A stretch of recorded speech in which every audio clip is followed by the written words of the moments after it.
ఫిలిప్పీలకు రాసిన పత్రిక 1వ అధ్యాయం 20వ వాక్యం చదువుకుందాం. నేను మిగుల అపేక్షించుచు నిరీక్షించుచున్న ప్రకారముగా మీ ప్రార్థన వలనను యేసుక్రీస్తు యొక్క ఆత్మ నాకు సమృద్ధిగా కలుగుట వలనను ఆ ప్రకటన నాకు రక్షణార్థముగా పరిణమించునని నేను ఎరుగుదును. చూడండి, ఈ వచనములో చాలా లైన్లు ఉన్నాయి మనకు అక్కడ. కానీ ఒకే ఒక్క లైన్లో అంటాడు, 3వ లైన్లో యేసుక్రీస్తు యొక్క ఆత్మ నాకు సమృద్ధిగా కలుగుట వలనను అన్నాడు. దేవుని ఆత్మ పౌలుకి ఎలా ఉందంట? సమృద్ధిగా ఉన్నదంట. సమృద్ధి అంటే ఏంటి? తక్కువేమీ కానిది. అర్థమైందా? కొంతమంది అయ్యా బాగా జరుగుతుందా మీ ఇంట్లో అంటే, ఏం పర్వాలేదండి, దేవుడి దయ వల్ల ఇప్పుడు సమృద్ధిగా పోషించబడుచున్నాము అంటారు. సమృద్ధి అంటే అర్థం ఏంటంటే ఏది కొరత లేదు, తక్కువ కాదు అని అర్థం. ఇక్కడ పౌలుకి కొన్నిట్లో సమృద్ధి లేదు. ఏ విషయాల్లో? ధనములో సమృద్ధి లేదు. ఆర్థిక ఇబ్బందులు చాలా ఎదుర్కొంటున్నాడు. ఆహార విషయంలో సమృద్ధి లేదు. వస్త్రాల విషయాల్లో సమృద్ధి లేదు. అలాగే ఇంకా వేరే వేరే వాటిలో సమృద్ధి లేదు. కానీ ఆత్మ విషయంలో సమృద్ధి ఉంది. దేవుని స్తోత్రం కలుగును గాక. ఇప్పుడు పరిశుద్ధాత్మ పొందాలంటే మారు మనసు పొందాలి, బాప్తిస్మం పొందాలి. కొంతమంది బాప్తిస్మం పొందకముందే వారి పరిశుద్ధతను బట్టి పరిశుద్ధాత్మ దేవుడు వారి మీదకి వస్తాడని లేఖనంలో రాయబడింది. ఏదేమైనప్పటికీ పరిశుద్ధాత్మ దేవుడు మారు మనసు బాప్తిస్మం పొందిన తరువాత 3వదిగా పరిశుద్ధాత్మ దేవునికి నీవు నచ్చితే, నీ హృదయం నచ్చితే ఆ ఆత్మదేవుడు నీ మీదకి ఆయన దిగి వస్తాడు. యెహోవా తండ్రి, యేసుక్రీస్తు కుమారుడు. ఇప్పుడు సంఘాన్ని పరిపాలిస్తుంది ఎవరో? పరిశుద్ధాత్మ దేవుడు. సంఘాన్ని నడిపిస్తున్న వ్యక్తితో సంఘానికి సంబంధం లేకపోతే ఎట్లా? నువ్వు ఒక మేస్త్రి దగ్గర పనిచేస్తున్నావు, మేస్త్రితో సంబంధం లేకుండా, అంటే ఆయనతో పరిచయం లేకుండా పనిచేస్తారా? ఒక ఓనర్ కింద మనం పనిచేస్తున్నప్పుడు ఆయన ఎవరో తెలియకుండా, ఆయన గురించిన పరిచయం లేకుండా మనం ఆయన దగ్గర ఉండలేరు. ఎవరు, ఏ దాసుడు ఉండలేడు. అలాగే సంఘానికి పరిశుద్ధాత్మ దేవుడు ఆయన ఉండి సంఘాన్ని నడిపిస్తున్నాడు. గనుక ఈ అంత్య దినాలలో అందరూ తప్పక పరిశుద్ధాత్మను పొందాలి. అందరూ ఆ ఆత్మని సమృద్ధిగా పొందాలి. దేవుని స్తోత్రం. అంటే సమృద్ధి అనగా కొలత లేనిది, ఇంత అంత అనేది ఏం లేదు. సమృద్ధిగా చాలా ఎక్కువ. ఇప్పుడు కొంతమంది ఆరాధన చేసేటప్పుడు ఏదో ఆత్మతో నింపబడి కొన్ని భాషలు మాట్లాడతారు. కొంత అంటే ఆత్మ కొంచెం. కొంతమందికి ఏదో కొంచెం ప్రార్థనలో కూర్చున్నప్పుడు ఈ ఆత్మ అభిషేకం అనేది ఉంటుంది. మరి కొంతమందికి వీళ్ళిద్దరి కంటే, అంటే ఈ 2 గ్రూపుల కంటే ఇంకా ఎక్కువగా ఉంటుంది. కానీ దేవుని యొక్క వాక్యం ఏం చెప్తుందంటే ఆత్మ పూర్ణులై ఉండాలి అని చెప్తుంది. ఎఫెసీ సంఘముతో అపోస్తులుడైన పౌలు ఏమన్నాడంటే, మద్యముతో మత్తులు అవ్వకండి. మద్యముతో అంటే ఇప్పుడు మనం చూస్తున్న ఈ బ్రాందీ లేకపోతే డ్రగ్స్ ఇట్లాంటి వాటితో మత్తులు కాకుండా ఆత్మ పూర్ణులమై ఉండాలంట మనం. ఏ పూర్ణులు? ఆత్మలో పూర్ణత. ఇది సమృద్ధి ఆత్మ అంటే. ఆత్మలో పూర్ణత గల వ్యక్తులు ఎప్పుడు ఆత్మ అనుభవాలతో ఉంటారు, ఆత్మ సంబంధులుగా ఉంటారు. వారిలో ఏ చీకటి కనపడదు, ఏ పాపము కనపడదు, ఏ లోకము కనపడదు. వారి మాటల్లో, వారి తీరిలో, వారి నడక, వారి పద్ధతిలో వారి యొక్క ఆలోచనల ఊహలలో లోకము, పాపము, ఈ వ్యవహారాలు ఏమీ కనపడవు. వారి గుండె నిండా, వారి హృదయములో, వారిలో దేవుని ఆత్మే కనపడుద్ది. దేవుని స్తోత్రం కలుగును గాక. ఈ లోక సంబంధమైన ఏమీ కనపడవు. ఆత్మపూర్ణత. అందుకనే ఆ వాక్యం కూడా చదువుదాం కొంచెం. ఎఫెసీ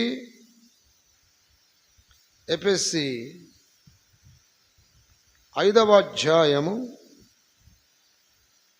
18వ వాక్యం చదువుకుందాం. మరియు మద్యముతో మత్తులై ఉండకుడి, దానిలో దుర్వ్యాపారము కలదు, అయితే ఆత్మపూర్ణులై యుండుడి. అంటే ఇప్పుడు పౌలు యేసుక్రీస్తు ఆత్మ నాకు సమృద్ధిగా ఉన్నది అంటే అర్థం ఏంటి? ఇప్పుడు పౌలు ఎవరండి? ఆత్మపూర్ణుడు. ఆత్మపూర్ణుడు. కొలతలేని అభిషేకం ఉంది పౌలుకి. ఆత్మపూర్ణుడు, కొలతలేని అభిషేకం ఉన్నవాడు. ఈ అభిషేకము లేక ఈ ఆత్మ పొందిన వ్యక్తులు చాలామంది ఉన్నా, ఈరోజు మనం పౌలును గురించి, అతనిలో ఉన్న కొన్ని క్వాలిటీస్, కొన్ని మంచి లక్షణాలను గురించి మనం ధ్యానం చేద్దాం. దేవుని స్తోత్రం కలుగును గాక. యేసుక్రీస్తు ఆత్మ నాకు సమృద్ధిగా ఉన్నది అన్నాడు. ఈ ఆత్మ పొందిన పౌల్లో మొట్టమొదటిగా ఏం కనపడుతుంది అయ్యా అంటే, అతనిలో తగ్గింపు కనపడుతుంది. దేవుని స్తోత్రం. తాను మొదట అంటే ప్రభువులోనికి రాకముందు ఏ స్థితిలో ఉన్నాడో ప్రతిరోజు గుర్తు చేసుకుంటాడు. ప్రతిరోజు గుర్తు చేసుకుంటాడు. చివరికి తన శిష్యుడైన తిమోతి దగ్గర కూడా గుర్తు చేస్తున్నాడు. సహజంగా ఒక వ్యక్తి గురువు స్థానంలో ఉంటే, శిష్యులను కలిగి గురువు స్థానంలో ఉంటే, గురువు ఎప్పుడు కూడా తన లోపాలని శిష్యులకి చెప్పడం. తన లోపాలని నేను అలాంటోడిని ఎలాంటోడిని అని ఎప్పుడు తెలియపరచడు. ఎందుకనంటే ఈ శిష్యుడి దగ్గర ఇట్లా చెబితే ఎక్కడ నన్ను తక్కువ అంచనా వేసుకుంటాడో, లేకపోతే నా గురించి చెడుగా మాట్లాడతాడేమోనని ఎక్కడ కూడా తక్కువగా అంటే అతని లోపాలు చెప్పడం. కానీ పౌలు ఆత్మ పొందినోడు కనుక తన లోపాలను కూడా పత్రిక రూపంలో రాసి చెబుతున్నాడు. ఏమన్నా తెలుసా? తిమోతికి రాసిన మొదటి పత్రిక 1:12 చదవండి. పూర్వము దోషకుడను, హింసకుడను, హానికరుడనైన నన్ను తన పరిచర్యకు నియమించి నమ్మకమైన వానిగా ఎంచినందుకు నన్ను బలపరిచిన మన ప్రభు అయిన క్రీస్తు యేసుకు కృతజ్ఞుడనై ఉన్నాను. హల్లెలూయా. చూడండి, చాలామంది ఇతరుల తప్పులు ఎంచమంటే, ఇతరుల లోపాలు పాపాలు చెప్పమని చాలా చెప్తారు. కానీ మేమేం పాపులం కాదండి, మాలో ఏ తప్పిదమ్ము లేదండి, మేము అసలుకి ఎటువంటి పాపాలు చెయ్యం, ఏ లోపాలు కలిగి ఉండమని ఇట్లా ఏం చేస్తారంటే దాన్ని ఏమంటారంటే ఒక విధముగా బెదరగొట్టినట్టు మాట్లాడతారు. కానీ ఒక లెటరే రాసి పంపించాడు ఇక్కడ తిమోతికి. నేను ఎవరిని? పూర్వము అన్నాడు. అంటే ప్రభువులోనికి రాకముందు, మారు మనసు రక్షణ పొందకముందు, పరిశుద్ధాత్మ లేనప్పుడు, సత్యము తెలియనప్పుడు నేనెవరిని? పూర్వము దోషకుడను. పూర్వము దోషకుడను. దోషకుడను ఒకప్పుడు, కానీ ఇప్పుడు దోషకుడా కాదు. కొంతమంది బాప్తిసం పొందిన తర్వాత కూడా ఏం తిడతారో, బండబూతులు, దుర్భాషలాడతారు. ఆ మాటలు ఎందుకు వస్తాయో తెలియదు. మేము దేవుని బిడ్డలమని చెప్పుకుంటారు, మళ్ళీ మేము చర్చికి వెళ్తున్నామని చెప్పుకుంటారు, మా దేవుడు పరిశుద్ధుడని చెప్పుకుంటారు. నీ నోరు అలా రావచ్చా? పరిశుద్ధుడైతే, పరిశుద్ధుడివి పరిశుద్ధురాలవైతే నీ నోరు అలా ఉండవచ్చా? ఆ గలీజ్ మాటలు రావచ్చా? ఆ సాడీ మాటలు రావచ్చా? ఆ కొండెపు మాటలు రావచ్చా? అబద్ధాల మాటలు రావచ్చా? దేవుని బిడ్డలారా, ఒకప్పుడు నేను దోషకుడునే అని చెబుతూ ఇంకా అంటున్నాడు, దూషించడం మాత్రమే కాదు, నేను హింసించాను, హింసకుడను. తర్వాత హింసకుణ్ణేనా, హానికరుడను అంటే అనేకులను చంపాను. ఇలాంటి ఇలాంటి దుష్టగుణాలతో ఉన్న నన్ను ఆయన తన పరిచర్యకు పిలిచి నన్ను నమ్మకమైన వానిగా ఎంచి నన్ను బలపరిచాడు. హల్లెలూయా. అర్థమైందా? ఒకటి, పరిచర్యకి పిలిపించాడు, నన్ను నమ్మకమైన వానిగా ఎంచాడు. ఈరోజు నిన్ను నమ్ముతాడా దేవుడు? ఈరోజు నిన్ను బలపరచగలడా? ఈరోజు నిన్ను పిలుస్తున్నాడు ఆయన పరిచర్యకి? చెప్పండి. ఆడేమంటున్నాడు చూడండి ఒకసారి. తన పరిచర్యకు నియమించి, అది వాక్యం చెప్పే పరిచర్య కావచ్చు, మందిరంలో అదిగా సాపలో మడతేసే పరిచర్య కూడా దేవుడు పిలిస్తేనే నువ్వు చేయగలుగుతావు. దేవుని సేవకులకు పరిచర్య చేయటం, మందిరాల్లో పరిచర్య చేయటం, అది ఎంత భాగ్యమో. భాగ్యం అన్న వాళ్ళందరూ గట్టిగా చెప్పండి. నువ్వు మనుషులకి ఎంతన్నా చేయి, ఏమీ ఉపయోగం లేదు.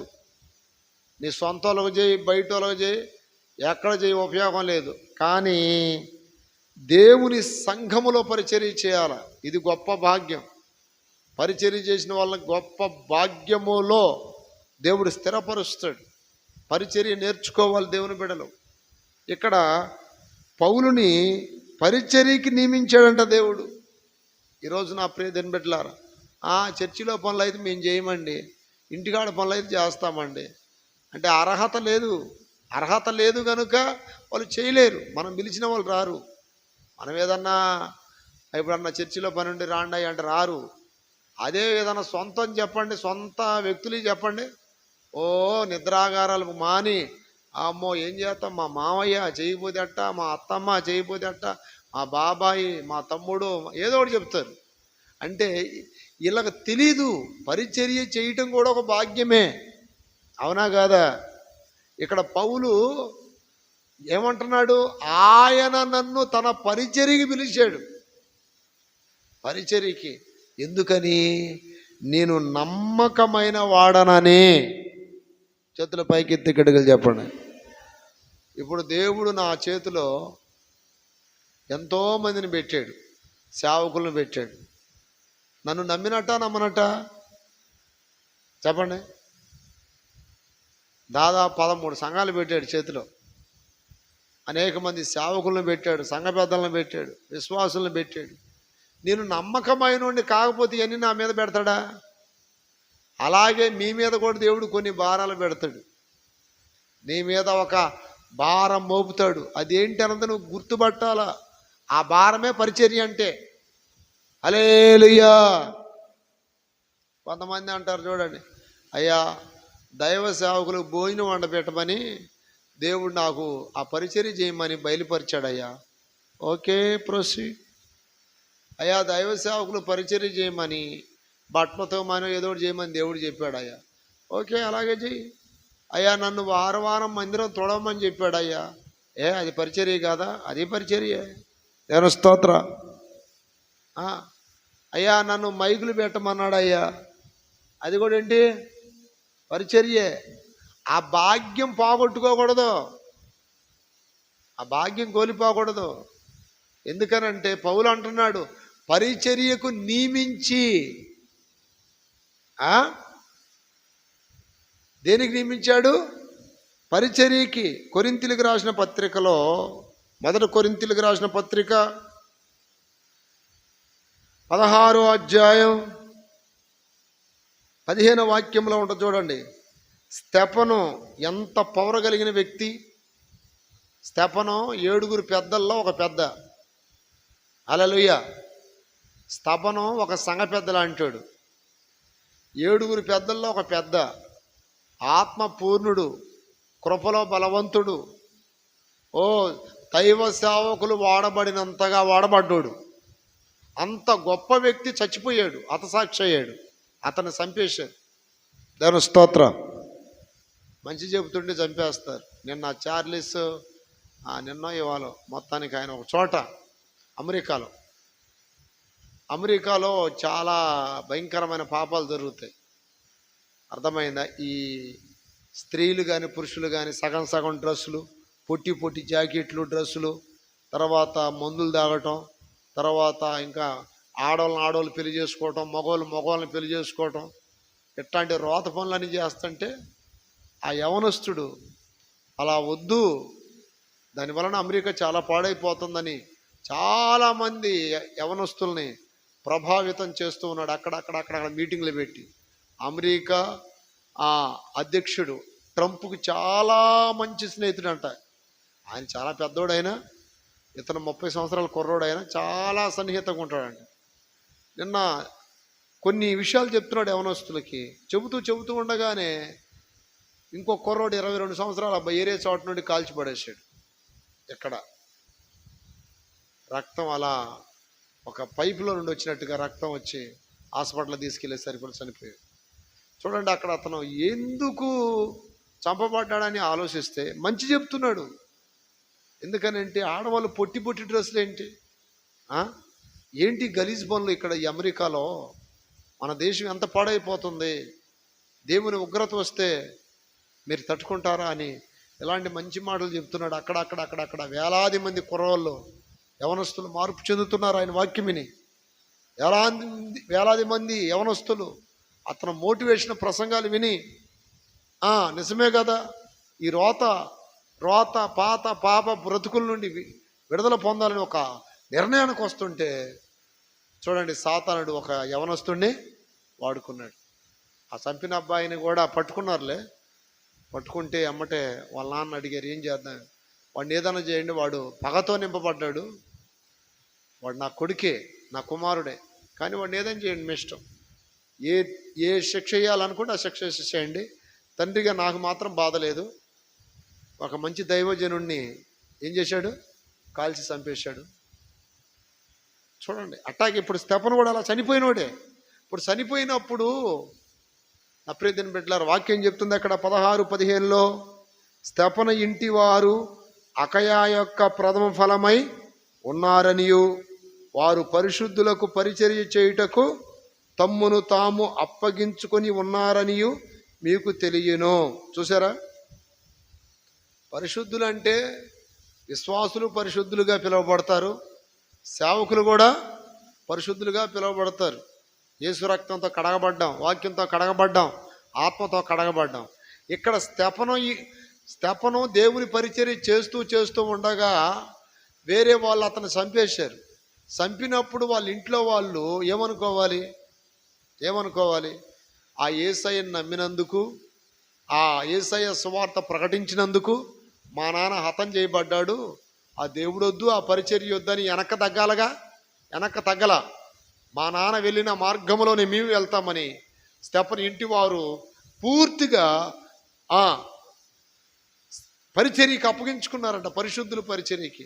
వాక్యం చూడండి, అక్కడ తన భర్త చనిపోయినా కూడా ఆ తల్లి ఏం చేసిందంటే, నా భర్త పరిచర్య చేస్తూ చనిపోయాడు, మేము కూడా పరిచర్య చేస్తూనే చనిపోవాలి, నా పిల్లల పరిచర్య చేస్తూనే చనిపోవాలి. ఆయన అన్నదమ్ములు అక్క చెల్లెలు అందరూ కూడా పరిశుద్ధులకు పరిచర్య చేయడానికి అప్పగించుకున్నారంట. దేవుని స్తోత్రం కలుగునుగాక. కొంతమంది పిల్లలు మందిరంలో పనిచేయడానికి వస్తుంటే తల్లిదండ్రులు అడ్డగిస్తారు. ఏంది పొద్దాలు పోయి చర్చిలో చేసేది, ఏంది పొద్దాలు పోయి అక్కడ ఉండేది అని. ఈ బుద్ధి లేని వాళ్ళకి తెలియదు అది పరిచర్య అని. దేవుని స్తోత్ర. దేవుని మందిరంలో పరిచర్య చేయాలి. కొంతమంది పిల్లలు ఉంటారు, తల్లిదండ్రులు పంపిస్తారు, పో కాసేపు చర్చి దగ్గర ఏదైనా పని ఉందని చేసి రాపో, హల్లెలూయా, అన్నయ్య ఇక్కడ మీటింగ్కి వెళ్ళి వచ్చాడు, ఏదన్నా పరిచర్య చేసి రాపో అని పంపిస్తారు. అది వాక్యం అర్థమైన తల్లిదండ్రులు. వాక్యం అర్థం కాలేదనుకోండి, ఏం చేసేది అంటే వాళ్ళకి అట్ట అర్థమైంది, ఏం చేద్దాం. ఇక్కడ పౌలు కూడా ఏం చేశాడంట, పరిచర్య చేశాడు. ఎట్లా పరిచర్య చేశాడు, తనకి సేవా పిలుపు వచ్చేంత వరకు, బాప్తిసం పొందిన తర్వాత దేవుని సంఘములో చరిత్ర చెప్తున్న ఒక సత్యం ఏంటంటే, పిలుపు వచ్చిన వెంటనే పరిచర్యకి రాలా పౌలు. 14 ఏళ్ళ తర్వాత వచ్చాడంట. ఎన్ని ఏళ్ళ తర్వాత అంటే ఈ 14 ఏళ్ళు ఏం చేశాడు, పరిచర్య చేశాడు. హల్లెలూయా, అర్థమైందా? పరిచర్య. మేము కూడా నా ప్రియమైన బిడ్డలారా, నా చేతులతో నేను మందిరాలు ఆ రోజుల్లో ఆ పెద్ద ఈ దాని ఏమంటారంటే ఎత్తుర కోసపు రాళ్ళు అంటారు చూసారా, కోసపు రాళ్ళు ఫెన్సింగ్ వేస్తారు చూడండి, ఆ కోసపు రాళ్ళు తీసుకొచ్చి ఆ పెడితే గోళ్ళ కట్టుకునే శక్తి కానీ అప్పుడు మా పాస్టర్ గారికి లేదు. ఆయన ఏం చేసేవాడు అంటే, మా ఊరి చెరువు ఉంది, చెరువులోకి తీసుకెళ్ళి మమ్మల్ని అందరినీ లబ్బర్ కట్లు కోయమనేవాడు. రాత్రింబవళ్ళు ఆ లబ్బర్ కట్లు కోసేవాళ్ళం. మోపులు విశ్వాసులు. నేను స్తోత్రం. ఇప్పుడు అంతా ఫ్యాషన్గా మందిరానికి వచ్చి ఇంటికి వెళ్ళిపోతున్నారు. కానీ ఆ రోజుల్లో సేవకులు తాట తీసేవాళ్ళు పరిచర్య చేయకపోతే. హల్లెలూయా. ఒకసారి పరిచర్య పిలిస్తే రాకపోతే ఇంక వాళ్ళ ఇంటికి ఇష్టింగ్ కూడా పోరు, అంత కఠినంగా పెంచేవాళ్ళు. ఆ లబ్బర్ కట్లు కోసి కోసి కోసి కోసి కోసి బొబ్బలెక్కే చేతులు. సరే పగలంతా కోసాం కదా, నైట్ ఏమైనా వదిలిపెడతాడంటే వదిలిపెట్టడం. నైట్ మళ్ళీ ఏం చేస్తాడు, పాటి మట్టి అంటే అదేదో ఊరది కొమ్మాలపాడు దగ్గర రామాంజనేయపురం చూసారా, ఆ రామాంజనేయపురం పక్కన ఒకటి ఉంటుంది బొగ్గులు కొండ అని, ఆ ఊరు దగ్గరికి వచ్చి పాటి మట్టి తీసుకెళ్ళాలి ట్రాక్టర్లో. అది ముందుగానే తోలిస్తాడు ఒక 3-4 ట్రక్కులు. ఇక నైట్ అంతా తొక్కి తొక్కి అడుసులు ఎత్తా ఉంటే చిన్న దీపాలు పెట్టుకొని అలకాల. నేను స్తోత్రం. అర్థమైందా? చిన్న దీపాలు పెట్టుకొని అలకాల, పేడ అది 2 కలిపి. ఒక్కోసారి వాటి నిండా పెంకులు వస్తుంటాయి. పాటి మట్టి అంటే ఏంటిది, బొందలగడ్డలోది అది. ఆ మట్టి అంతా బొందలగడ్డలో తెచ్చేది. ఆ మట్టిల్లో పెంకులు వస్తాయి, ఎముకలు వస్తుంటాయి. దేవా స్తోత్రం అనుకొని అట్లా పరిచర్య చేసాం మేము. ఈ రోజున మీకు అది తెలియపోవచ్చేమో, కానీ పరిచర్య చేయాలి. వారంలో 1-2 సార్లు అయ్యా ఏదన్నా మందిరం పని ఉందా, హల్లెలూయా. నువ్వు జీవితం మొత్తం మనుషులకు సేవ చేసి చివరికి చనిపోయావు అనుకో, దేవుడు నిన్ను అడుగుతాడు అక్కడ, నువ్వు నాకు చేసావా పరిచర్య అని అడుగుతాడు. వాక్యం చెప్తుంది, స్తెఫను ఇంటి వారు పరిశుద్ధులకు ఏం చేశారు, పరిచర్య చేశారంట. హల్లెలూయా. ఉందా లేదా? స్తెఫను ఇంటి వారు పరిశుద్ధులకు. మన మనుషులకు చేస్తే ఏమి రాదు. ఇక్కడ పౌలు కూడా దేవుని ఆత్మ పొందినవాడు గనుక ముందు పరిచర్య చేశాడు. ఆ పరిచర్య చేయటానికి దేవుడు అతన్ని పిలుచుకున్నాడంట, పరిచర్య చేయటానికి. ఆ తర్వాత అపోస్తులుడు, ఉపదేశకుడు, బోధకుడు, సువార్థికుడు, ప్రవక్త, ఈ బిరుదులని తర్వాత. ముందు అతను దేని కొరకు పిలిచాడు, పరిచర్య. హల్లెలూయా. పరిచర్య చెయ్యాలా. దేవుని స్తోత్రం కలుగునుగాక. రాత్రి అంతది పూసి ఇంక నిద్రలేక అక్కడే వాలిపోయే వాళ్ళం విశ్వాసులు. అర్థమైంది? 12-1 గంట దాకా పూసి ఆడే వాలిపోతే మళ్ళీ దుప్పట్లు ఇచ్చేవాళ్ళు కదా, పట్ల మీదే పడుకోవడమే. పట్ల మీద కొద్ది ఓపిక ఉంటే ఏదన్నా టీ పోయి ఇచ్చేవాళ్ళు, మళ్ళీ తాగి మళ్ళీ బుయ్యమని. అట్లా కష్టపడి పరిచర్య. ఇక్కడేమిటి, హైదరాబాదు ట్రైనింగ్కి వెళ్ళినప్పుడు కూడా 3 సంవత్సరాల్లో ఎంత కష్టపడ్డానో నేను. అర్థమైందా? పరిచర్య నేర్చుకోవాలి. పరిచర్యకు వస్తుండే ఎప్పుడు చర్చిలో చేయాలంటే, చర్చిలో చేయకుండా సినిమా హాల్లో చేయాలా? పరిచర్య ఎక్కడ చేయాలా? పరిచర్య అంటే దొంగలో అసలు త్వనే తప్పించుకుంటారు, అసలు పరిచర్య చేయరు. అమ్మ నాకు బాగలేదు అయ్యో అదే అని. రేపు దేవుడి దగ్గర ఇదే మాట చెప్పు, నీకు ఆరోగ్యం ఇచ్చాను, నీకు ఆయుష్ ఇచ్చాను, నీకు శక్తి ఇచ్చాను, నీకు బలం ఇచ్చాను, నువ్వు నా కొరకేమన్నా ఉపయోగపడ్డావా, నా కొరకు ఉపయోగపడ్డావా అంటే ఇది ఎటువంటిదంటే, చేయటానికి కృప పొందిన వాళ్ళు పరిచర్య చేస్తుంటే కృప లేని వాళ్ళు చెడగొడుతుంటారు. అర్థమైంది మీకు? కృప లేని వాళ్ళు ఏం చేస్తారు, ఎప్పుడు పోయి పరిచర్య చేస్తుంటావని. చేస్తే తప్పేముంది?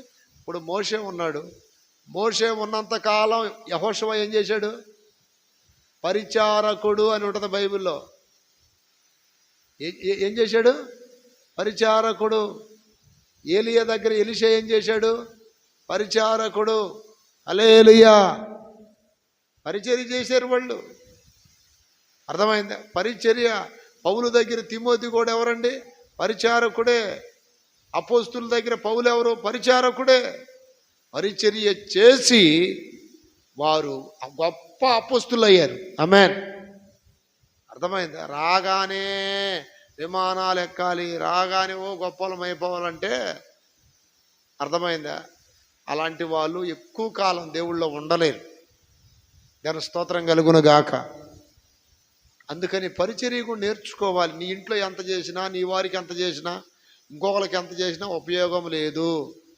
మనము పరిచర్య బాగా నేర్చుకోవాలి. అప్పుడే తినిపెట్టారు. అందుకని అప్పుడప్పుడు ఏదైనా మందిరం దగ్గర పనులున్నా మీరు లేకపోతే, విశ్వాసులు అందుబాటులో లేకపోతే మేమే చేస్తాం. అది కంకరైనా మేమే కలుపుతాం, ఏదైనా మాలైనా మేమే కలుపుతాం, ఏదైనా పెయింట్లైనా మేమే పోస్తాం. ఎందుకనంటే ఇది మనుషులు చేయట్లా, మనం ఎవరు చేస్తున్నాం? దేవుడికి ఇది పరిచర్య. హల్లెలూయా. మొన్న గ్రౌండ్ పని అయ్యేటప్పుడు మనం ఎంత చేసాం? అదని ఇదని చేశాంగా, చేయలేదా? ఏంటంటే దేవుడి కోసం చేస్తున్నాం, ఇది దేవుడి పని కాబట్టి. అట్లా అదనమాట. ఇక్కడ పౌలు ఏమంటున్నాడు? తన పరిచర్య కొరకు పిలిచి నన్ను నమ్మకమైన వానికి ఎంచినందుకు దేవుని స్తోత్రం కలుగునుగాక. సంఘములో అందరు నమ్మకస్తులు ఉండరండి. నమ్మకస్తులుగా అందరూ ఉండలేరు, గుర్తుపెట్టుకోండి. ఇక్కడ పౌలు అంటున్నాడు, రెండోది అతనిలో ఉన్న మంచి క్వాలిఫికేషన్, నమ్మకమైన వానిగా ఎంచినందుకు. ఎంత మంచి మాట! నిన్ను నమ్మకమైన వానిగా ఎవరు ఎంచాలి? ఆ మధ్య ఒక ఏరియాలో విశ్వాసులు ఉన్నారు. విశ్వాసులుంటే ఆ ఊర్లో ఒక అతను ఉన్నాడు. అతను ఏం చేశాడంటే నన్ను అన్నాడు. నన్నేమన్నాడంటే, అన్న నన్ను సరిగా నమ్మట్లేదులే అన్న నువ్వు అన్నాడు. నిజమే, నేను నమ్మట్లేదు నిన్ను అన్న. హల్లెలూయా. అంటే అతను అడిగాడు నన్ను సరిగా నువ్వు నమ్మట్లేదు అన్న. నిజమేనయ్యా, నేను నిన్ను నమ్మట్లేదు అన్న. ఎందుకని అని అడగవే అన్న. నీకు ఒక పని అప్పగిస్తే అది దేవుడి పని అని మనస్ఫూర్తిగా చేసి వెళ్ళాల. అట్లాంటిది నువ్వు వంతులు పెడుతున్నావు. వాళ్ళు చేయలేదు, వీళ్ళు చేయలేదని వంతులు పెడుతున్నావు. అట్లా వంతులు పెట్టేవాడు దేవుడికి పనికి రాడు. దేవుడు నిన్ను నమ్మకమైన వానిగా ఎంచుకుంటే నీ పని నువ్వు చేయి నమ్మకంగా, అంతే. నువ్వు వంతులు పెడుతున్నావు. మా ఊరోళ్ళు ఎవరు రాలేదే, నేనే వచ్చానే. అర్థమైందా? మా ఊరోళ్ళు ఎవరు చేయట్లేదే, నేను ఎందుకు చేయాలన్న తలంపులు వస్తున్నాయి. అందుకని నీకే పని చెప్పట్లా ఇప్పుడు. కారణం ఏంటంటే నువ్వు నమ్మకత్వం కోల్పోయావు. ఇక్కడ దేవుడు పౌలుని పిలిచినప్పుడు ఎలా ఎంచుకున్నాడంట? నోటితో చెప్పాలి మీరు. ఏమనుంది అక్కడ? నమ్మకమైన వానిగా. 1 తిమోతి 1:13 చూడండి. తన పరిచర్యకు నియమించి నమ్మకమైన వానిగా ఎంచినందుకు. ఈరోజు నా ప్రియమైన బిడ్డలారా, మీలో కొంతమందిని నమ్మకమైన వానిగా దేవుడు మాకు బయలుపరుస్తాడు. సేవకులకి హల్లెలూయా. నమ్మకమైన విశ్వాసులు, నమ్మకమైన సేవకులు, నమ్మకమైన సంఘ పెద్దలు నమ్మకంగా ఉండాలి. ఎప్పుడు దాకా? నీ ప్రాణం పోయేంత వరకు నమ్మకంగా ఉండాలి. దేవుని వెంబడించేవారు నమ్మకస్తులై ఉండాలి. నమ్మకంగా ఉండకపోతే రేపు బహుమతి నీకు ఉండదు. దానియేలును గురించి ఏమని రాయబడిందంటే, నమ్మకమైన వాడు. హల్లెలూయా. మోషే గురించి ఏమని రాయబడింది? మోషే నా ఇల్లంతటిలో నమ్మకమైన వాడు. అబ్రహాం గురించి ఏమని రాయబడింది? నమ్మకమైన మనసు గలవాడు అని ఉంటుంది బైబిల్లో. హల్లెలూయా. గుణవతి అయిన భార్యని తన భర్త నమ్ముతాడంట. ఇక్కడ గుణవతి అనగా సంఘం, భర్త అనగా దేవుడు. నిన్ను సృష్టించిన సృష్టికర్త నీకేమై ఉన్నాడు? భర్త అయి ఉన్నాడు. నమ్మకమైన వారి కొరకు ఆకాశం నుండి ఆయన కనిపెడుతున్నాడు అంట. కీర్తనలో ఉంటుంది అన్నమాట. నమ్మకమైన వారిగా. పౌలు కాలంలో ఎంతోమంది ఉన్నారుగా. పౌల్ని ఎందుకు నమ్మాడు దేవుడు అంటే తనకు అప్పగించిన పరిచర్య నమ్మకంగా చేస్తాడని. మోషే కాలంలో ఐగుప్తులో ఎంతోమంది ఉండగా మోషేనే ఎందుకు తీసుకెళ్ళాడు? మోషే నమ్మకస్తుడని. అబ్రహాం కాలంలో ఎంతోమంది ఉండగా ఒక వృద్ధుణ్ణి ఎందుకు పిలుచుకున్నాడు? నమ్మకస్తుడని. ఈ రోజున నిన్ను నన్ను దేవుడు నమ్మకమైన వారికి ఎంచుకున్నాడు ఆయన. గట్టిగా చెప్పండి. నమ్మకంగా ఉండాలి మనం. అర్థమైందా? బలా నమ్మకమైన మంచి దాసుడా, మంచి దాసుడా అనిపించుకోవాలి నువ్వేదో జెర్మీ అన్న కోసమో, స్పర్జన్ అన్న కోసమో, లేకపోతే ఇంకొకరి కోసమో కాదు. మేమేదో మీకోసం కాదు, మనందరం దేవుని కోసం చేస్తున్నామేడ. ఆమెన్. మీ డ్యూటీ మీది, నా డ్యూటీ నాది. అర్థమైంది? నాతో ఉన్న సేవకుల డ్యూటీ సేవకులది. నేను వాళ్ళకి అదే చెప్తాను. ఇక అప్పగించబడ్డ బ్రాంచీలు, ఇక అప్పగించబడ్డ విశ్వాసులు లీస్ట్ రాసుకొని నమ్మకంగా ప్రార్థన చేసి వారి పక్షాన స్తుతులు చెల్లించి, వారి పక్షాన దేవుని కృతజ్ఞతా స్తుతులు చెల్లించి వారి కొరకు ప్రార్థన చేయవలసిన ఆ బాధ్యత మీ మీద దేవుడు పెట్టాడు. మీరు నా కోసం కాదు, దేవుని కోసం నమ్మకంగా ఏం చేయాలి? పరిచర్య చేయాలి. దేవుని స్తోత్రం కలుగునగాక. నమ్మకంగా ఉండాలి. నమ్మకమైన వారిగా, నమ్మకస్తులు ఉండరు. ఇప్పుడు ఒక షాప్ ఉందండి, షాపులో ఎలాంటి వ్యక్తులను పెట్టుకుంటారు? నమ్మకమైన వాళ్ళ, అపనమ్మకమైన వాళ్ళ? నమ్మకమైన వాళ్ళేగా. అలాగే దేవుడు కూడా ఎవరి కొరకు ఎదురు చూస్తున్నాడు? కీర్తనలు తీయండి ఒకసారి. ఆకాశము నుండి ఆయన నమ్మకమైన వారి కొరకు కనిపెడుతున్నాడు. హల్లెలూయా. చేతుల పైకి ఎత్తి గట్టిగా చెప్పాలి. 101వ కీర్తన 6వ వాక్యం. నా యొద్ద నివసించున్నట్లు, నా యొద్ద అంటే మందిరంలో, నా యొద్ద అనగా ఆయన ఎదుట, ఆయన పని చేయటానికి నా యొద్ద నివసించున్నట్లు దేశములో నమ్మకస్తులైన వారిని నేను కనిపెట్టుచున్నాను. హల్లెలూయా. ఈ భాగ్యమును చెడగొట్టడానికి ఎంతోమంది నన్ను ఎన్నోసార్లు చెడగొట్టడానికి ఎన్నో రకాల సాడి మాటలు చెప్పారు నాకు, దేవుడి సేవకు వచ్చిన తర్వాత కూడా. ఎందుకు సేవ, ఎందుకు ఈ కష్టం, ఎందుకు ఈ భారం, నీకు ఒక్కడికే పట్టిందా, ఏంటి? మా ఇంట్లో వాళ్ళు కూడా నన్ను చెడగొట్టాలని చూశారు. వద్దు, సేవ వద్దు, ఏమొద్దు, మాలాగే ఏదో ఒక పని చేసుకోవచ్చు, ఎందుకు ఈ కష్టాలని. నేను ఒకటే మాట చెప్పా, ఆయన నన్ను నమ్మకమైన వానిగా ఎంచుకున్నాడు గనుక నేను ఆయన పరిచర్యని విడిచిపెట్టి రాను. ఎన్ని నిందలన్నా రానివని, ఎన్ని హింసలన్నా కలగనివని, ఎన్ని బాధలైనా, ఎన్ని కన్నీళ్ళైనా, ఎన్ని వేదనలైనా, ఎన్ని అవమానాలైనా, ఎన్ని దెబ్బలైనా భరిస్తాం. ఎందుకనంటే దేవుడు నన్ను నమ్మాడు. హల్లెలూయా. దేవుడు నన్ను నమ్మాడు, ఎన్నో ఆశలు చూపించాడు. అప్పుడేగా నేను ఆ పాట రాసింది. ఏ పాట? నన్ను విడువాని ఓ దైవమా, నన్ను మరువాని నా ప్రాణమా, నా జీవితములో ఏది ఏమైనాను నీవున్నవన్నదే నాకున్న ధైర్యము. నా జీవితములో ఏది ఏమైనా నీవున్నవన్నదే నాకున్న ధైర్యము. నన్ను విడువాని ఓ దైవమా, నన్ను మరువాని నా యందు నీవు శ్రద్ధ నిలిపి నా దీన స్థితి కటాక్షించావు. తర్వాత నీ ప్రేమ నాపై హద్దు పెట్టక. చాలా పాటలు రాయటం వల్ల గుర్తురాట్లా. నీ ప్రేమ నాపై హద్దు పెట్టక నా దోషములు క్షమించవు. నీ సేవకై నియమించి నమ్మకస్తునిగా ఎంచావు. దేనికై పిలిచి? నీ సేవకై నియమించి నమ్మకస్తునిగా ఎంచావు. ఒక శోధన కాలంలో జాగ్రత్తగానండి, ఒక శోధన వచ్చినప్పుడు అందరు వెళ్ళిపోయిన వాళ్ళే. ఏది నా దగ్గర ఉన్న సేవకులు, ఇదిగో ఇతను ఒక్కడు తప్ప, స్పర్జన ఒక్కడు తప్ప, ఇప్పుడు సేవ చేసే బ్యాచ్ అందరూ వెళ్ళిపోయిన వాళ్ళే. దేవుని స్తోత్రం. పేర్లు చెప్తే మళ్ళీ వాక్యం వింటారుగా బాధపడతారు. అందరు చల్. ఆ రోజు మేమిద్దరమే ఉంది.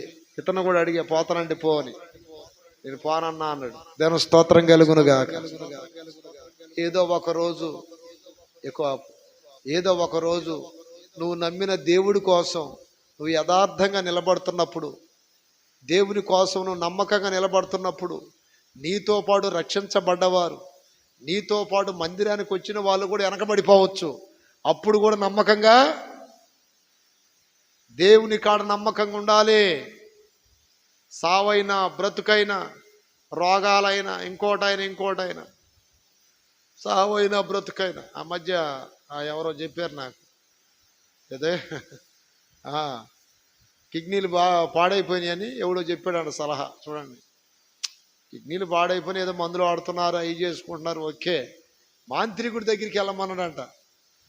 అక్కడ ఎవరి దగ్గరికి? మాంత్రికుడి దగ్గరికి పోతే బాగా ఇది అది ఇదని. మళ్ళీ వాడు చర్చికి వెళ్ళేవాడే.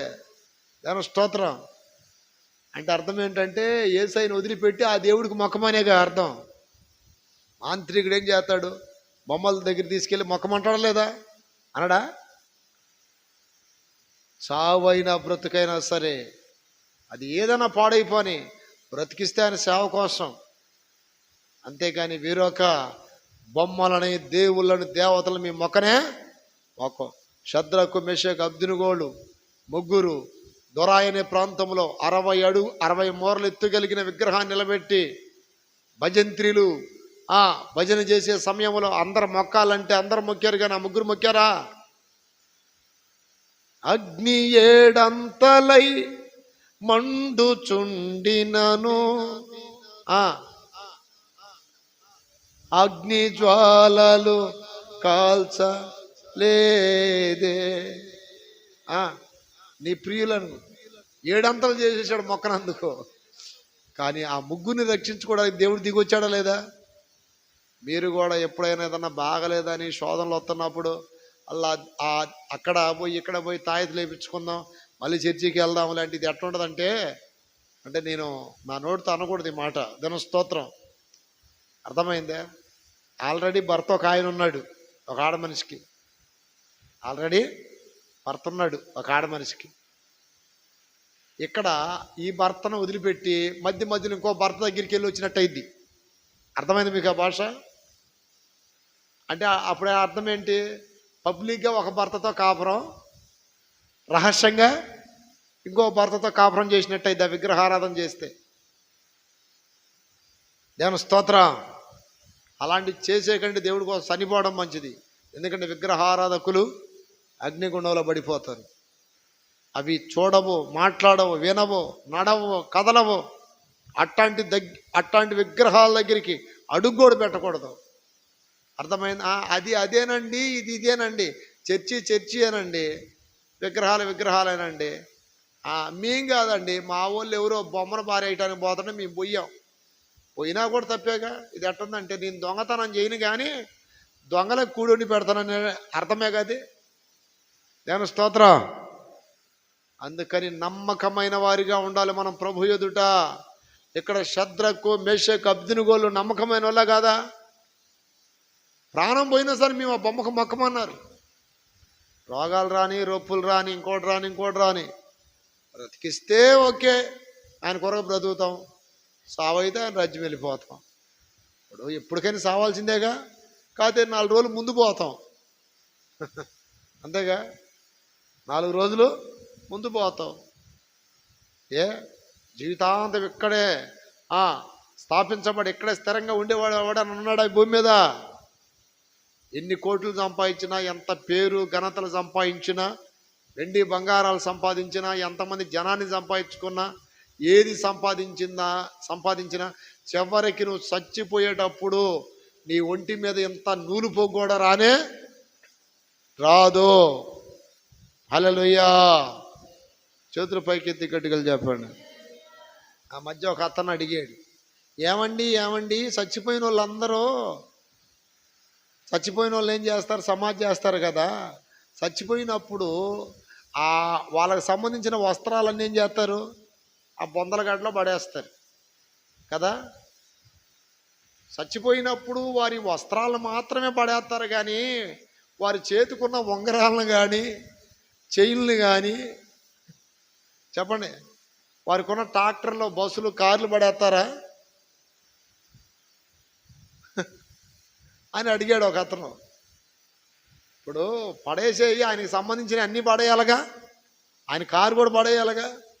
పడేస్తే బాలస్ లాంటి వాళ్ళు ఎవరో ఒకరు పోయి తెచ్చుకుంటారుగా, లేదా సింహం లాంటి వాడు ఎవరో పోయి తెచ్చుకుంటారుగా. దాని స్తోత్రం. అవి పడేయరు. ఏం పడేసేస్తారు? పనికిరాని మురికి వస్త్రాలు. పిచ్చి ప్రజలండి. భలే ప్రశ్న వేసాడు. ఏం చెబుతాం అట్లాంటి వాళ్ళకి? అన్నీ పడేస్తే బాగుండు. ఏం పడేయరు. ఎందుకనంటే అవి బంగారం, విలువైనది. తాకట్టు పెట్టుకుని డబ్బులు వస్తాయి, లేకపోతే అవి కర్ర పెట్టుకుని ఇంకోటి పోసుకోవచ్చు అని. ఆ వస్త్రాలు మాత్రమే పడేసి వస్తారు. ఎందుకనంటే అవి వేసుకొని వాడుకొని వాడికి ఎన్ని జబ్బులు ఉన్నాయో, ఎన్ని రోగాలు ఉన్నాయో. హల్లెలూయా. ఏ గజ్జో తామరో ఏదేదో పట్టి ఉంటుంది. ఈ మాత్రం పడేసి వస్తారు ఆ పనికిరాని. కనీసం డబుల్ కాడ మంచమని పడేసి వస్తారాడా? ఆయన పడుకున్నదేగా, ఆయనదేగా అది. డబుల్ కాడ మంచమైన పడేసి వస్తే పోనీలే, కోటేశ్వరయ్య అన్న పోయి తెచ్చుకోవడానికి. నేను స్తోత్రం. లేనోళ్ళు ఎవరో ఒకరు తెచ్చుకుంటారుగా.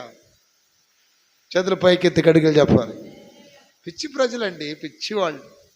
అందుకని నేను అంటున్నా, మనము దేవుని ఎదుట నమ్మకంగా ఉండాలి. ఆత్మ పొందినోడు ఎట్టుండాలండి? ఆత్మ పొందినోడు మొట్టమొదటిగా పరిచర్య చేయాలి, తగ్గించుకొని. అర్థమైందా? ఒక అతను భక్సింగ్ గారి దగ్గరికి వచ్చాడంట, కలెక్టర్ గారు. అయ్యగారు, నాకు పరిచర్య అంటే దేవుని సువార్త చెప్పాలని ఆశగా ఉందండి అన్నాడంట కలెక్టర్ వచ్చి. సరే, నిజంగా ఉందా నీకు అన్నాడంట. ఉందండి. సరే, అక్కడ బాత్రూమ్లు ఉన్నాయి కానీ ఆయనకు చీపిరి ఇవ్వండి అని చీపిరా, తర్వాత ఒక పెనాయిల్ సీసా, తర్వాత దాన్ని సరిపించి ఇల్లు కడుగు బ్రదర్ అన్నాడంట. సార్, నేను కలెక్టర్ని అండి అన్నాడంట. పరిచర్య ఇది దేవుని సేవ చేయాలనుకుంటున్నావా లేదా? చేయాలనుకుంటున్నానండి. అడైతే ముందు ఆ పని చేసిరా అన్నాడట. దేవుని స్తోత్రం. దేవుడి దగ్గర కలెక్టరో, యాక్టరో, డాక్టరో, మాస్టరో ఎన్ని పనికొస్తాయా? ఎవరమైనా సరే మనం తగ్గించుకొని ఆయన సన్నిధిలో పరిచర్య చేయాలి. నెంబర్ 1. రెండోది, అంటే ఇవన్నీ చేయగలిగేది ఆత్మ పొందిన వాళ్ళే. ఆత్మ పొందిన వాళ్ళు అస్సలు పరిచర్య చేయరు. ఆత్మ పొందిన వాళ్ళు నమ్మకంగా, అయ్యో ఇది దేవుడి పని, మనం నమ్మకం చేయాలని ఎవరు చెప్పరు. దేవుడే చెప్తుంటాడు. వారం నేను ఈ పని చేసే వాడను, నెల నేను ఇదిగో ఈ బాధ్యత తీసుకున్న వాడను, ఇదిగో వారం ఇదిగో ఈ పని చేసే నా బాధ్యత కదా. దేవుని స్తోత్రం కలుగునగాక. ఆత్మ పొందిన వాళ్ళకి ఆ హెచ్చరిక వచ్చేసిద్ది. ఆ దేవుడు మాట్లాడుతుంటాడు. ఈరోజు నీ పని ఏంటి, ఈరోజు నీ డ్యూటీ ఏంటి. అర్థమైందా? ఒక్కో సందర్భంలో నేను అక్కడ ఇక్కడ మీటింగ్లకి వెళ్ళి వచ్చి అలసిపోయి పడుకోవాలనిపిస్తుంది. దేవుని ఆత్మ నాకు గుర్తు చేస్తుంది. లేచి ఈరోజు చేయాల్సిన పని నువ్వు చేయలేదు ఏంటి అని గుర్తు చేసింది దేవుని ఆత్మ. దేవుడు మాట్లాడుతుంటాడు. ఏమని? ప్రతిరోజు సంఘాల కొరకు, విశ్వాసుల కొరకు, సేవకుల కొరకు, అందరి కొరకు ప్రార్థన చేసి కదా నువ్వు పడుకునేది. ఈరోజు ఏంటి అలా చేయకుండా పడుకుంటున్నావని దేవుని యొక్క ఆత్మ ఒక హెచ్చరిక చేసింది. అంటే మనము ఏదైనా దేవుని పరిచర్య చేస్తున్నప్పుడు ఆ బాధ్యత మనం మర్చిపోయినా పరిశుద్ధాత్మ దేవుడు ఏం చేస్తాడు? గుర్తు చేస్తాడు. దాని స్తోత్రం కలుగునగాక. రెండోది, ఆత్మ పొందిన వాడు నమ్మకస్తునిగా ఉంటాడు. ఇప్పుడు పౌలు చూడండి ఎంత నమ్మకంగా ఉన్నాడో దేవుని ఎదుట. యేసయ్యని సిలువేసి చంపారు. పౌలు చిరచ్ఛేదనం చేయబడ్డాడు. నీకు ఏ సావు కావాలని అడిగారు యెరూషలేములో. నన్ను చిరచ్ఛేదనం చేయమన్నాడు.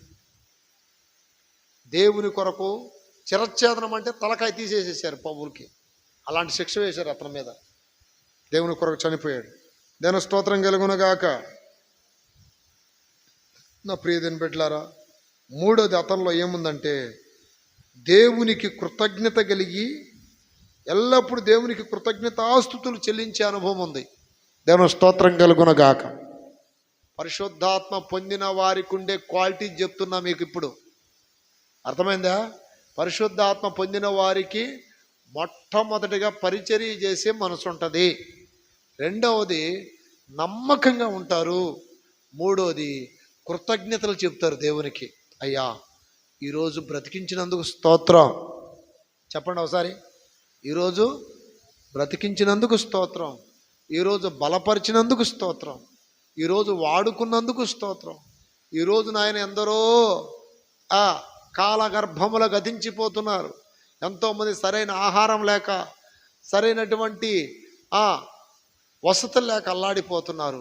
నాకు ఇచ్చిన ఇల్లును బట్టి స్తోత్రం, నాకు ఇచ్చిన ఆహారాన్ని బట్టి స్తోత్రం, నాకు ఇచ్చిన ఈ వస్త్రాలను బట్టి స్తోత్రం, ప్రతి దాన్ని బట్టి, పిల్లలను బట్టి స్తోత్రం, అలాగే తల్లిదండ్రులను బట్టి స్తోత్రం, ఇచ్చిన వాహనాలను బట్టి కూడా ఏం చెప్పాలి?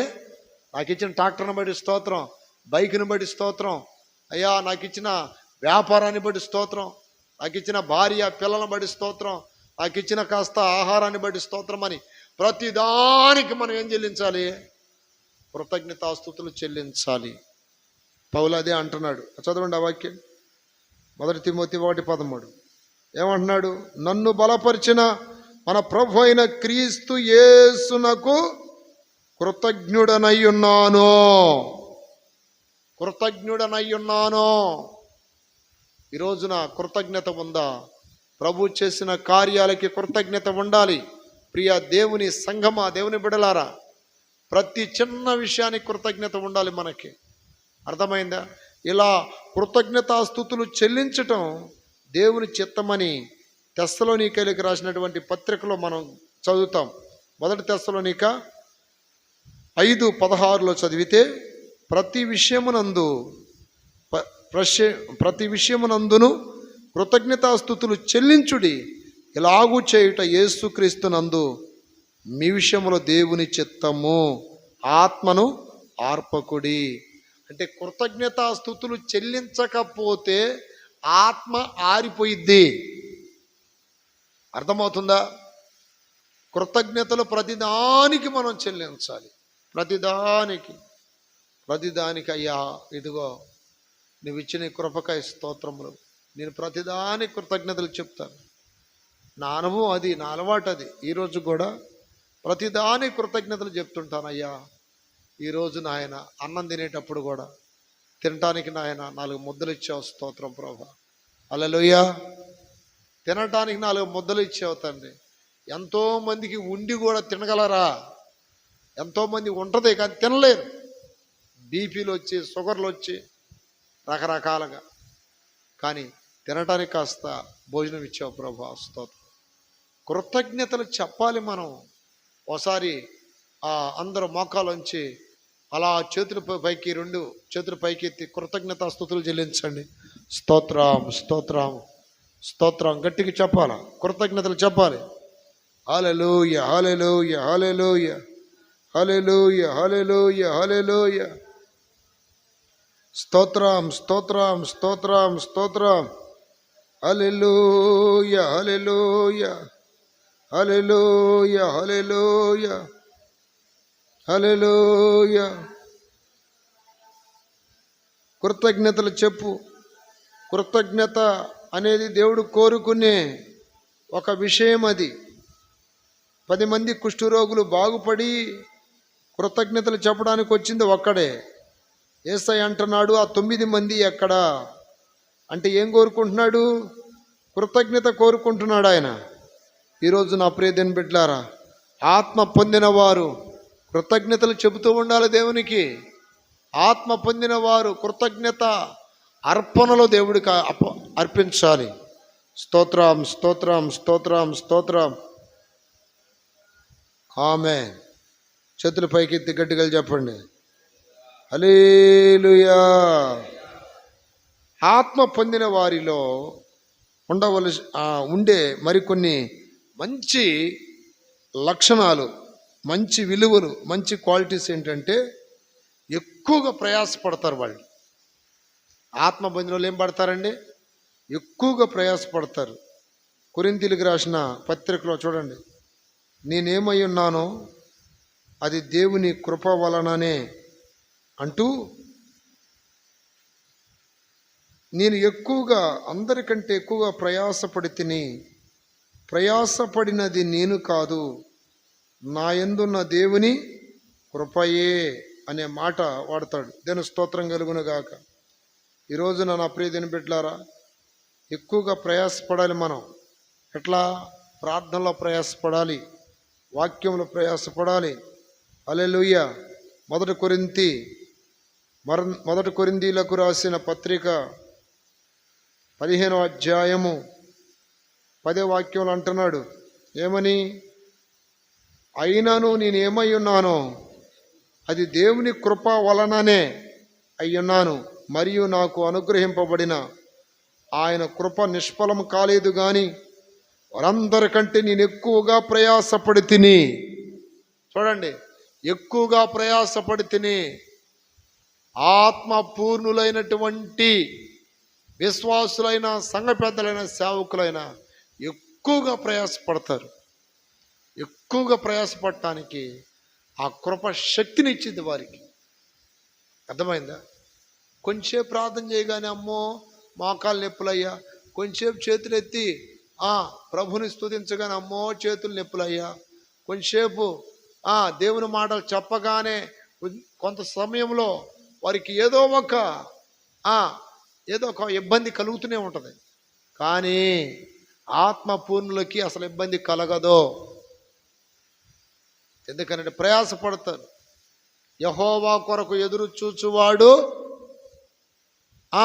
నూతన బలం పొందుకుంటాడు. దేవుని స్తోత్రం కలుగును గాక. ప్రభువా నీ సన్నిధిలో బలము పొందిన వారు,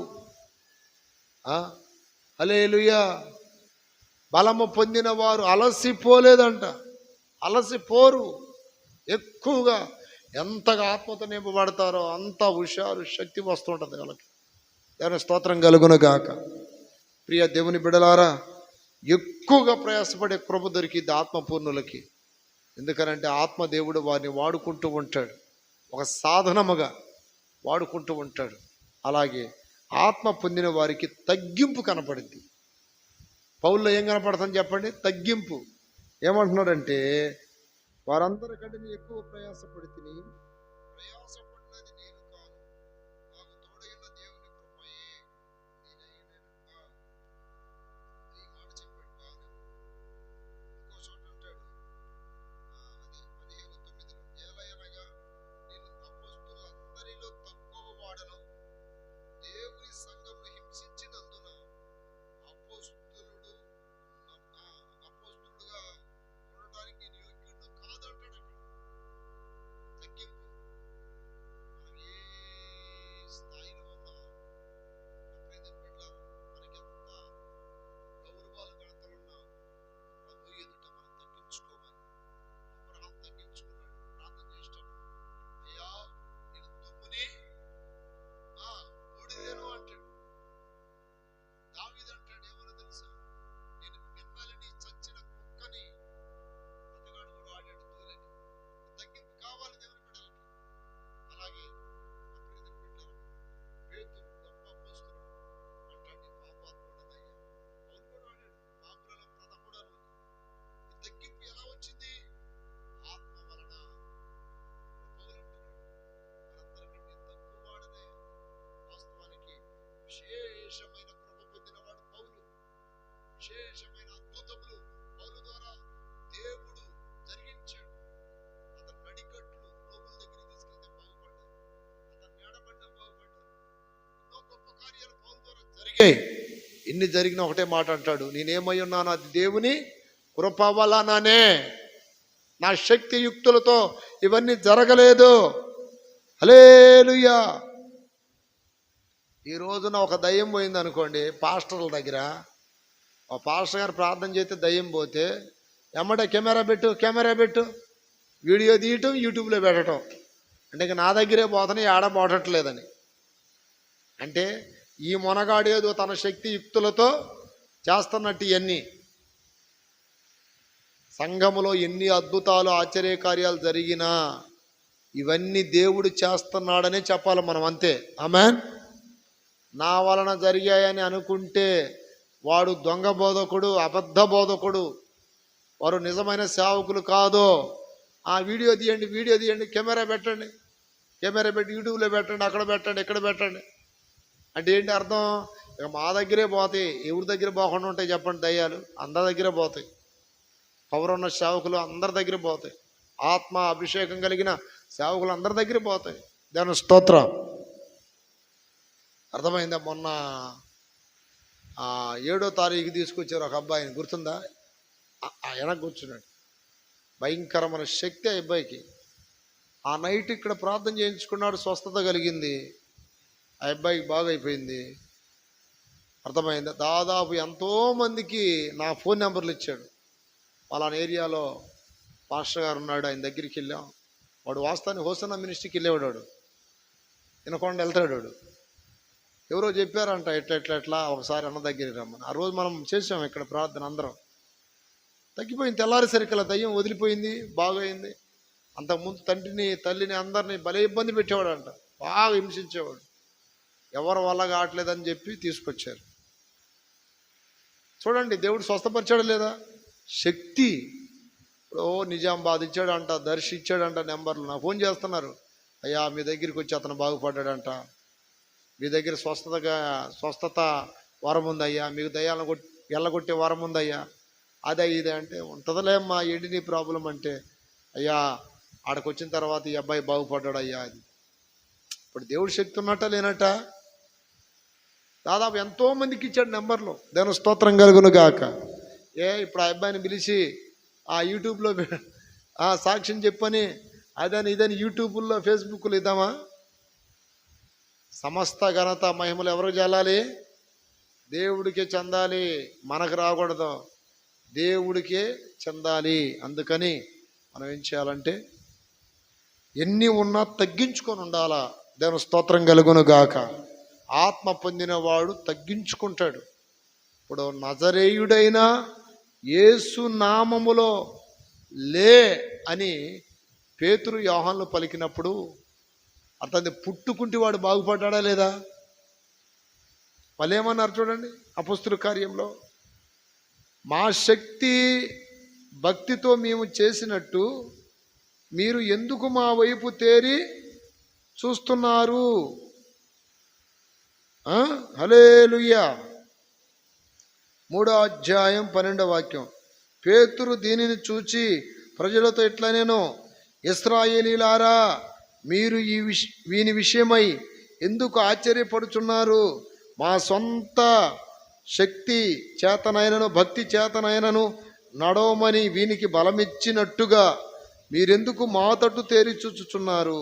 అంటే మేము వాస్తవానికి ఆ పుట్టుకుంటివాడు బాగుపడింది ఎవరి ద్వారా? పేతురు యోహాను ద్వారానే. కానీ అంత గొప్ప కార్యము జరిగిన, కుంటోడు లేచి నడిచిన, మా శక్తి చేత భక్తి చేత ఇది జరగలేదు. మీరు ఏ జీవాధిపతినైతే మీరు చంపేశారో ఆ యేసునామములో వీడు స్వస్థత పొంది లేచాడని చెప్పారు. దేవుని స్తోత్రం కలుగును గాక. పౌలు కూడా అదే మాట అంటాడు ఒక సందర్భంలో. ఒక కుంటోడు బాగుపడినప్పుడు, అమ్మో మానవ రూపంలో వచ్చిన దేవతలు అని పౌలుని బర్నబానంటే పౌలు శీలనే అదే. దేవుని స్తోత్రం కలుగును గాక. అంటే అక్కడేమన్నాడు చదవండి, మేము మీలాంటి మనుషులమే. హల్లెలూయా.